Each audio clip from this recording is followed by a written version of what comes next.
గ్రామ వాస్తవులందరికీ శ్రీరామనవమి శుభాకాంక్షలు. ఘనంగా పెద్ద కార్యక్రమాన్ని ఈరోజు పాత బంగారపాలెం వాసులందరూ కూడా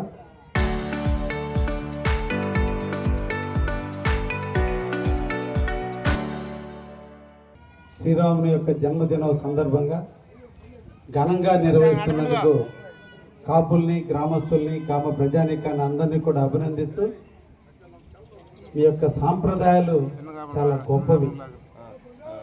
నిజంగా మిమ్మల్ని చూసి మేము కూడా కొన్ని ఒక్కోసారి నేర్చుకోవాలి.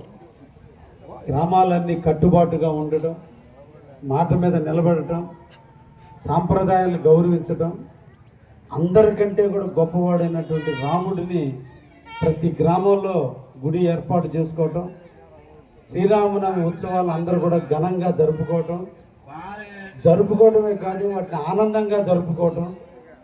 ఈరోజు ఉదయం నుంచి సాయంత్రం వరకు వాలీబాల్ పోటీలు, క్రికెట్ టోర్నమెంట్లు, సాయంత్రం డ్యాన్స్ బేబీ డ్యాన్సులు అన్నిటి కూడా ఆనందంగా మీరు జరుపుకుంటున్నందుకు మీకు అందరికీ కూడా అభినందిస్తున్నా. శ్రీరాముని యొక్క ఆశీస్సులు ఈ గ్రామానికి మెండుగా ఉండాలని మనసారా కోరుకుంటున్నా. నన్ను వచ్చి శ్రీరామనవమి రోజు మా గ్రామానికి రావాలి అని ఆహ్వానించినందుకు ఈ గ్రామ కాపులందరికీ కూడా పేరు పేరున ధన్యవాదాలు తెలియజేస్తున్నా. ఈరోజు కూడా నేను మా ఇంట్లో కూడా పూజ చేయలే. మొట్టమొదటి శ్రీరామనవమి ఉత్సవాలని మీ ఊర్లో చూడాలని అనే ఉద్దేశంతో స్టార్ట్ అయ్యాం.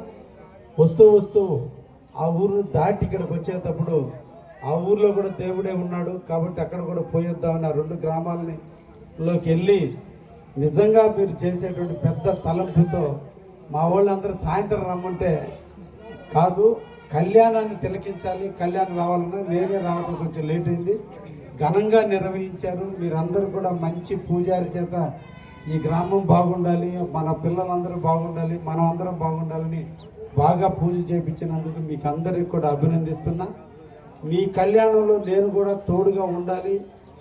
పెద్దవాళ్ళ దగ్గరకు పోయేటప్పుడు ఒట్టి చేతులతో పోకూడదన్నట్టు రాముడి యొక్క కళ్యాణానికి పోయేటప్పుడు ఒట్టి చేతులతో పోకూడదనే ఉద్దేశంతో నేను కూడా మీ ఊరు గ్రామానికి ఒక 50,000 రూపాయలు ఇద్దామని ఇక్కడికి తీసుకొచ్చా. అది రెండు కవులు పత్తుకాపు. నేను కూడా ఈ గ్రామానికి ఎంతో కొంత నాకు ఆ శ్రీరాముడు కానుకగా ఇవ్వాలనే ఒక ఆలోచనతో వచ్చాను. అందరికీ కూడా ధన్యవాదాలు తెలియజేస్తున్నా. సాయంత్రం కూడా హ్యాపీగా జరుపుకోండి, మీకు ఏ ఒక్క ఇబ్బంది రాదు. నేను పోలీసులు కూడా చెప్పాను, మీ జోలికి ఎవ్వరు రాదు. మీరు బాగా ప్రశాంతంగా ఇబ్బందులు లేకుండా కాపులందరూ కూర్చొని, నాయకులందరూ కూర్చొని ఘనంగా చేసి పిల్లలందరినీ ఆనందింపజేయండి. అదే నిజమైన శ్రీరామనవమి. అందరూ బాగా జరుపుకోవాలని కోరుకుంటున్నాను. Thank you.